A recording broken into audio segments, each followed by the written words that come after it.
Bonjour, bienvenue dans le clin d'œil de la semaine. Nous sommes samedi le 1er janvier 2022. Alors, il me fait plaisir de vous souhaiter une très bonne année et nous allons faire aujourd'hui un survol des secteurs qui ont bien fait et aussi qu'est-ce qui nous attend pour l'année 2022. Alors, regardons maintenant les secteurs qui ont eu notre coup de cœur cette année. Alors, on parle avec le secteur de l'énergie. Le secteur canadien a fait, j'arrondis à 80%. C'est de gains sur le secteur de l'énergie. On a le Bitcoin qui a fait, lui, 59%. Ensuite, on est suivi par le Nasdaq qui affiche 26%. Le TSX est à peu près autour de 21%. Et le Dow Jones, lui, est à 18%. Alors, fait qu'on voit que le secteur de l'énergie a très bien fait et aussi la crypto aussi a pris sa part du gâteau cette année. Est-ce que ça veut dire que l'an prochain, 2022, on va avoir les mêmes secteurs qui vont bien performer? Ça, j'en doute, parce que d'une année à l'autre, ça diffère. Alors, allons voir qu'on va commencer par examiner le secteur canadien avec l'indice du secteur canadien et aussi les sous-secteurs, les secteurs qui pourraient là, nous emmener des fois peut-être à réfléchir sur la tendance déjà existante. Alors, débutons avec le TSX qui nous a offert quand même un rendement de 21%. Mais vous savez que le TSX est composé de 3 secteurs dominants. Alors, celui de la finance, celui de l'énergie et celui des ressources. Alors, et si on regarde l'indice, on voit que présentement, nous sommes à l'intérieur d'un triangle. Est-ce que le TSX a encore du potentiel? Fort probablement. Alors, on voit ici que la moyenne mobile étant encore haussière. Alors, on va voir aussi qu'est-ce que les secteurs vont nous donner d'ici les prochaines semaines. Mais c'est quand même un indice qui a quand même bien fait. Alors, le secteur de l'énergie a été le secteur dominant avec 80% d'un gain cette année. Ça a été une très belle année. On voit par contre depuis novembre, c'est un peu plus difficile. On est dans un petit couloir latéral. Mais ma moyenne mobile de 100 jours, elle est toujours haussière. Je suis haussière sur le secteur de l'énergie. J'ai beaucoup de titres là, je vais avoir le temps de vous en parler, là, qui ont encore du potentiel à la hausse. Mais si on regarde, si on revient dans le temps, là, alors voyez-vous, ma hausse a commencé sur le secteur en 2020. Et ça s'est poursuivi. Ma moyenne mobile de 100 jours, elle était plate, a été traversée par ma moyenne mobile 8,34. Alors, ça s'est poursuivi. Et vous savez, les rendements qu'on a eus cette année, ben c'est souvent des positions qui ont été prises là, 1 an et demi, des fois parfois même 2 ans. Là. Alors, mais c'est ça le marché boursier. C'est pas ce que tu achètes aujourd'hui, c'est qui va donner un rendement immédiatement dans un mois. Alors, fait que le secteur de l'énergie en est la preuve vivante, là, que c'est vraiment, il a fallu prendre des positions, puis des fois peut-être attendre quelques jours, des fois quelques semaines avant que le stock parte ou que le secteur parte. Alors, fait que le secteur de l'énergie est le gagnant pour 2021. Alors, celui de la finance aussi a quand même bien fait. On a quand même, écoutez, je vais aller voir mes notes, j'ai 35% sur le secteur de la finance. Effectivement, j'ai 35% de rendement sur le secteur de la finance. Mais on voit que la hausse s'est faite en début d'année. Okay, on a eu une bonne poussée en début d'année et après ça, ça a été, il se déplace à l'intérieur d'un couloir haussier. Fait qu'il vient toucher le haut du couloir, il redescend. Et alors, présentement, on est dans le haut de son couloir. Belle moyenne mobile de 100 jours haussière. Alors, on peut avoir un repli et avant que tout s'installe puis qu'on devienne à la baisse, ben, ça peut prendre des mois. OK? Alors, pour l'instant, le secteur de la finance va bien. Vous êtes encore à l'intérieur des banques où à ce moment-là, il y a, les dividendes sont là, les rendements sont encore là, mais vous devez comprendre que le plus gros gain s'est fait là, en début d'année jusqu'à aller en juin. Alors, il faut s'attendre que peut-être dans les prochains mois, prochaines semaines, c'est pas ce secteur-là qui va être le plus performant. Mais par contre, avec le dividende qui nous est versé, ça peut être super intéressant techniquement aussi. Et le troisième secteur qui est dominant au niveau du TSX, c'est celui de l'or. Alors, le TSX Gold, mais vous devez noter aussi que dans cet indice-là, il y a des titres pas juste canadiens, il peut y avoir des titres américains. Alors, et on voit que c'était le moins performant. Je pense que j'ai eu un rendement négatif par rapport au 31 décembre l'an passé, environ, je pense, autour de 7%.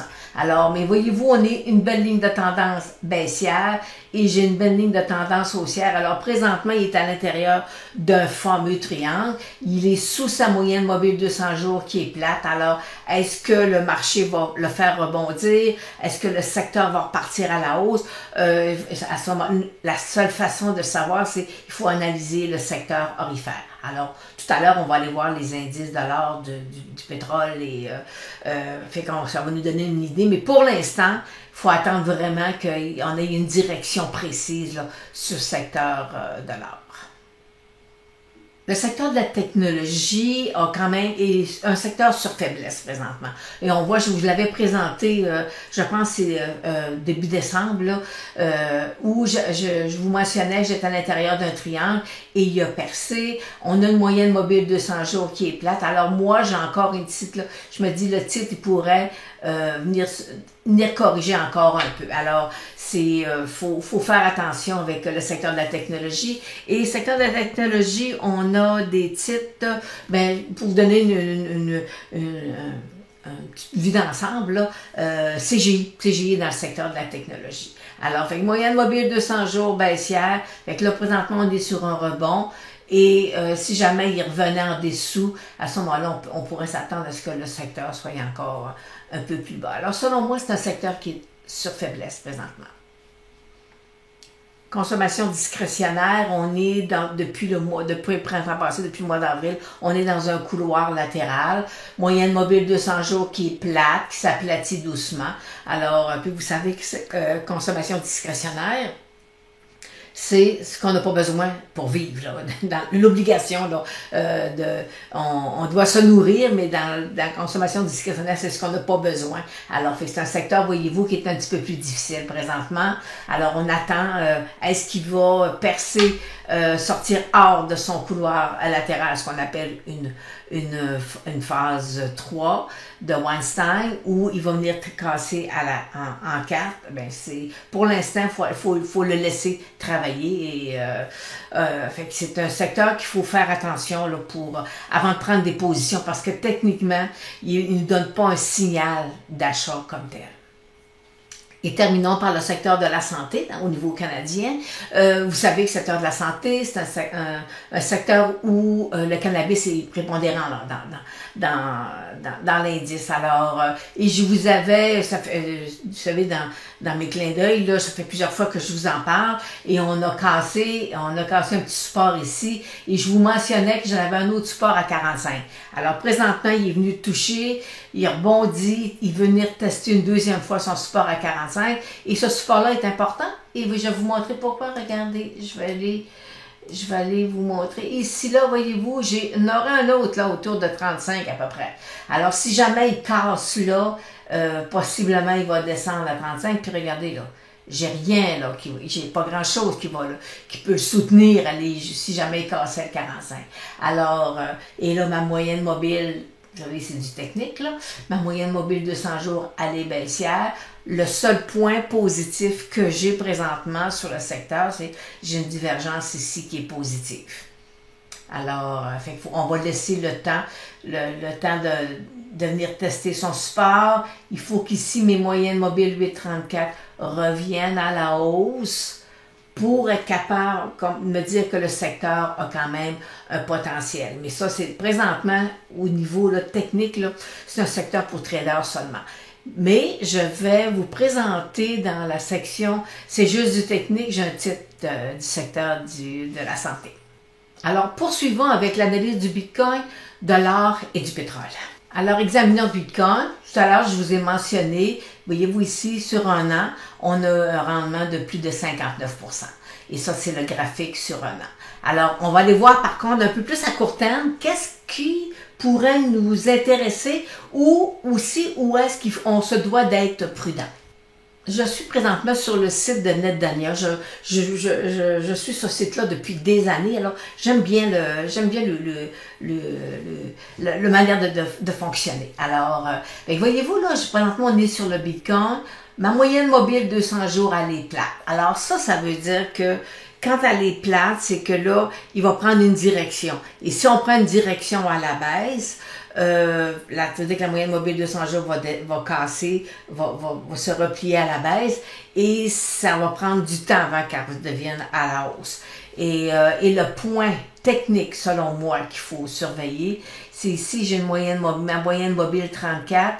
Si jamais elle perçait à la baisse la moyenne mobile 200, moi, je peux vous dire qu'on va être plusieurs semaines avec un Bitcoin en dessous de la moyenne mobile 200 jours. Et pour ça, je vais aller vous montrer la dernière fois qu'il m'a fait ce scénario-là.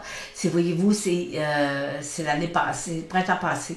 Et voyez-vous, quand il a percé ma moyenne mobile 200 jours, ça a été long, ça a pris, je pense, c'est 3 mois avant que le Bitcoin revienne à la hausse. Alors, voyez-vous, c'est du technique, là, que ça l'emmène de la faiblesse sur un titre. Alors, voyez-vous, présentement, si jamais là, il cassait le 46 000, ben, ça pourrait être, prochain support sera autour de 42. Mais si jamais il y avait une inversion à ce moment-là, on pourrait voir le Bitcoin percer, là, la prochaine résistance serait autour de 54 000. L'or.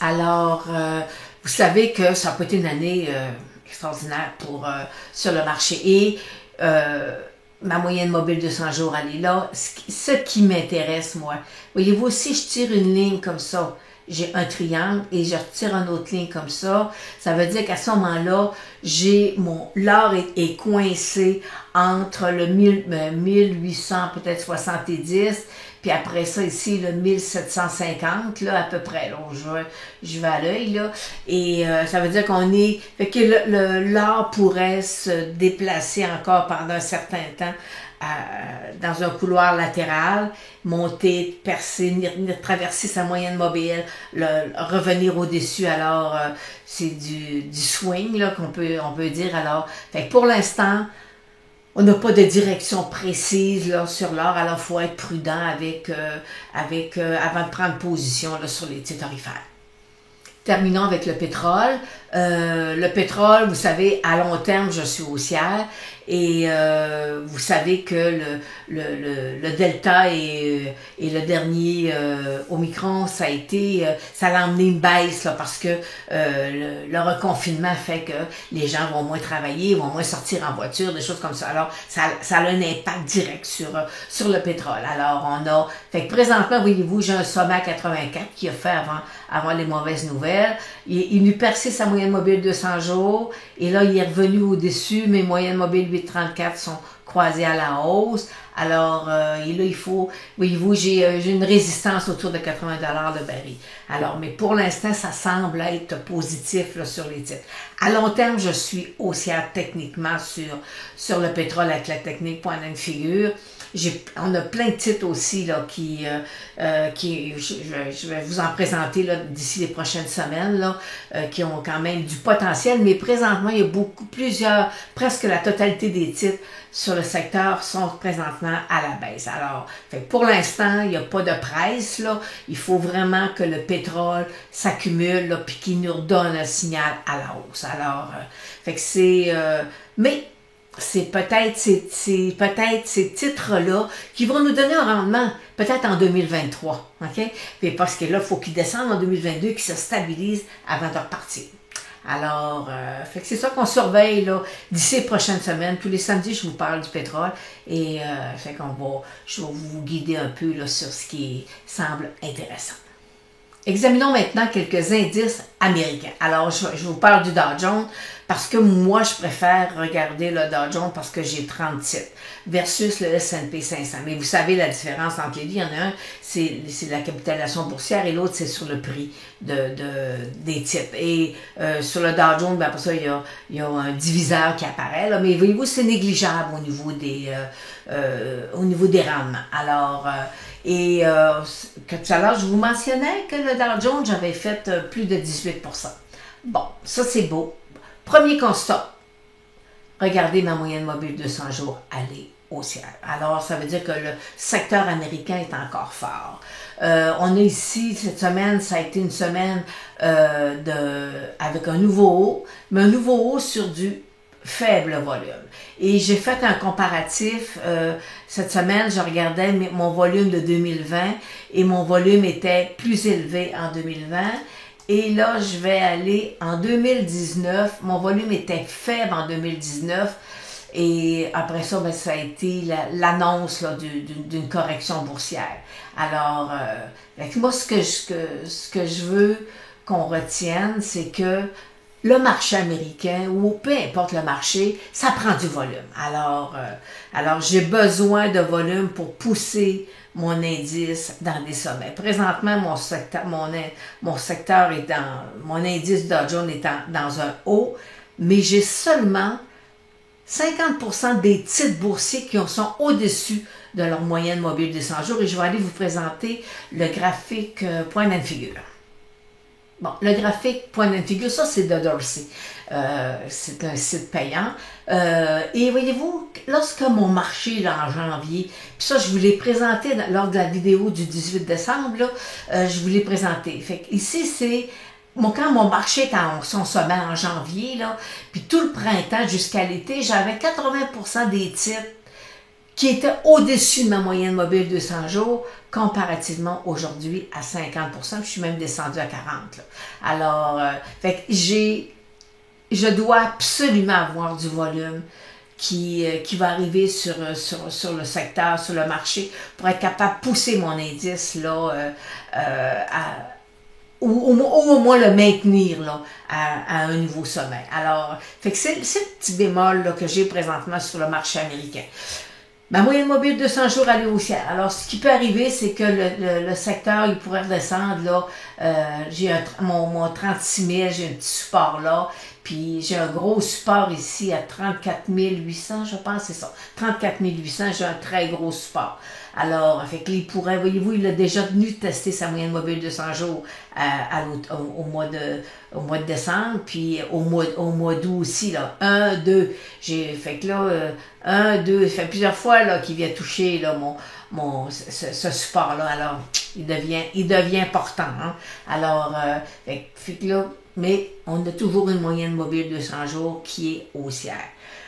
Est-ce que cette semaine, selon moi, ça devrait être une semaine qui est plutôt négative? Je pense, là, si je regarde je fais mes calculs, là, on aurait peut-être une semaine qui serait plutôt négative. Je serais surprise qu'on ait un nouveau sommet cette semaine. Je serais surprise. Avec les petites chandelles d'indécision, là, je suis plutôt plus baissière, là, ou au moins flat, là, mais je suis surprise qu'on ait touché un nouveau sommet. Alors, on va aller voir aussi, après ça, j'ai le Dow Jones. Non, excusez. Après ça, j'ai le Nasdaq. Là, j'ai le Nasdaq, je vous présente le Nasdaq 100, parce que moi, j'aime mieux travailler avec le Nasdaq 100. C'est les 100 plus gros titres. Voyez-vous, aussi, moyenne mobile 200 jours haussière. J'ai un support ici, là, 1, 2, 3, 4. La quatrième fois, il n'a pas percé, il est reparti à la hausse. Alors, fait pour l'instant, les titres de la technologie américaine sont forts. Alors, fait qu'on va... par contre, voyez-vous, c'est difficile. Là. Le marché monte, il se replie, et vous savez que... le titre qui est détenu par presque tous les fonds mutuels, toutes les gestions privées, tout ça, c'est le titre d'Apple. Et M. Buffett en a plus de 45% dans son portefeuille. Alors, en tout cas, aux dernières nouvelles, là. Alors, fait que si vous avez un titre à vouloir suivre, là, suivez le titre d'Apple. Alors, mais pour aujourd'hui, tout ce que je peux vous dire, c'est que le secteur est quand même encore très fort. Et l'indice de la volatilité, des fois, va nous guider un peu là, sur est-ce qu'on est, le marché veut corriger. Et présentement, voyez-vous, il est sous ma moyenne mobile 200 jours. Alors, il faut qu'il inverse, qu'il reparte à la hausse pour que vraiment le marché corrige. Alors, pour l'instant, c'est pas tellement... c'est pas très, très, très inquiétant. Il va y avoir des soubresauts, là, mais c'est pas... la tendance, elle n'est pas, disons... baissière si je regarde l'indice de la volatilité sur les marchés américains. Mais allons voir l'indice de la peur. Alors, l'indice de la peur américain, lui, ça a été, voyez-vous, on est venu ici dans la section rouge, et là, whoop, il est reparti à la hausse. Mais je vous ai parlé, moi, c'est pas, je fais du technique, alors, c'est pas cette petite demi-lune, pas de ce demi-cercle qui m'intéresse le plus, c'est le graphique. Alors, allons le voir. Allons voir le graphique de l'indice de la peur. Et je pense que c'est fin novembre que je vous en ai glissé un mot. Ici, là, voilà, je traçais une ligne. Ça veut dire mes 3 sommets. Ça veut dire que là, je vais avoir une résistance ici autour de 80. Si je la tire, je vais avoir une résistance autour de 80. Et ici, j'avais un support qui est venu tester et voyez-vous, il est venu rebondir dessus et il est reparti à la hausse. Alors, fait que là, on est entre deux, on est entre un support et une résistance. Et si jamais il revient là, ici, là, autour de 80, là, ben là, il va peut-être vérifier, dire, ah, ok, est-ce que le marché est en train de nous dire qu'on pourrait avoir un repli. Alors, selon moi, c'est l'indice de la peur, ce graphique-là est à surveiller de près. Alors, fait qu'on va aller, j'ai 2 titres à vous présenter dans la section C'est juste du technique. Un titre américain et un titre canadien, parce que c'est juste du technique. Alors, c'est juste du technique. Alors, j'ai 2 titres. Premier titre canadien. Tout à l'heure, je vous ai parlé du secteur de la santé qui est composé en grande partie de titres de cannabis. Alors, j'ai présentement, voyez-vous, j'ai le titre de chrono qui s'enregistre autant sur le marché canadien qu'américain. Mais là, vous avez le graphique canadien. On est dans un couloir baissier. Et pour, selon moi, le trader, l'investisseur qui est plus à court terme, voyez-vous, j'ai un petit couloir baissier à l'intérieur d'un autre couloir baissier. Alors, moi, ce qui m'intéresse, c'est qu'ici, il puisse partir avec l'augmentation du volume et qu'il puisse percer à la hausse. Il va venir toucher le haut de son couloir. Alors, étant il y a aussi, pour le trader, ça peut être devenir, voyez-vous, on peut aller chercher une pièce et demie, là, ça veut dire que c'est quand même, on peut aller chercher un 30% là, de gain sur, mais c'est pour le trader seulement. Parce que on n'a pas, techniquement, j'ai pas la technique point and figure, j'ai tout ce que j'ai présentement, j'ai une divergence ici qui est positive sur le titre, et je suis dans un couloir baissier, et généralement, un couloir baissier, les titres sortent par le haut. Mais j'ai besoin que mes moyennes mobiles ici se croisent, qui sortent hors de son couloir pour venir les tester autour de 7 $. Alors, c'est un titre pour investir, je vous dirais plus un trader, quelqu'un qui est habitué là, de trader. Ça peut être, peut-être que dans 3 mois, on va dire, hey, c'était-tu un beau point d'entrée, belle divergence positive sur le titre. Oui, peut-être, mais peut-être que non, parce que si je vous le mets un peu plus, si je vais le sortir un peu plus à long terme, là, vous avez un graphique qui date depuis 2017, son entrée en bourse. Alors, voyez-vous, j'ai ici un support là, qui est autour de 1,65 $. Là, OK? Alors, fait que si ici, là, mon couloir baissier continue à vouloir glisser, là, ben, ça veut dire qu'à ce moment-là, je peux peut-être venir toucher. Là.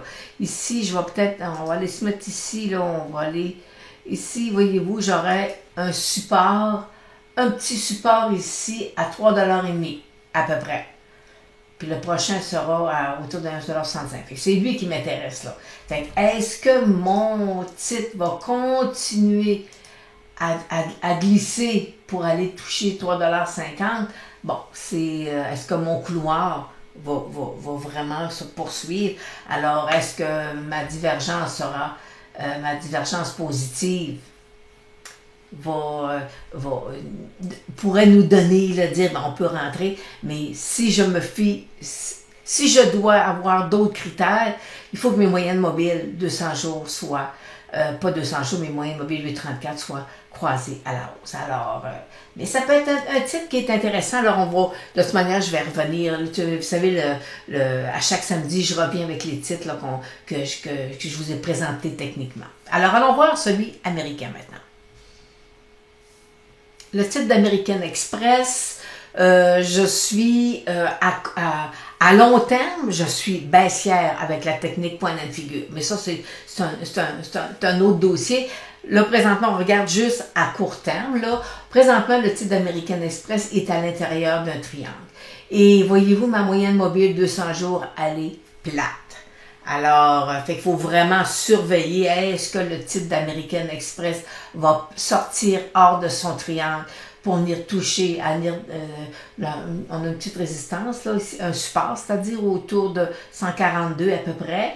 Et si jamais tout casse, à ce moment-là, on peut s'attendre à ce que le marché soit baissier. Et si là, j'ai une ligne de tendance haussière qui passe autour de 135, alors, mais vous savez, on le fait présentement, je vous le présente là, à cause du triangle. Alors, pour le trader, ça peut être, si jamais le titre perçait à la hausse, à ce moment-là, ça peut devenir intéressant parce qu'il il avait fait un gap down, puis il est venu le refermer. Alors, mais vous savez que les fameux triangles, c'est la bête noire des traders. Hein?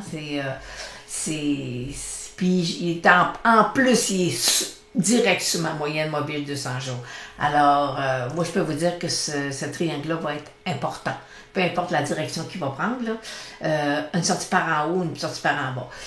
Quand tout à l'heure, je vous mentionnais que j'étais baissière, là, avec la technique point and figure, c'est sûr que j'ai quand même ici là, une belle résistance, autour de 175, là. J'ai quand même une belle résistance. Mais pour le trader d'options, qui peut aller chercher un 10$ à la hausse ou un 10$ à la baisse, ça peut être super intéressant.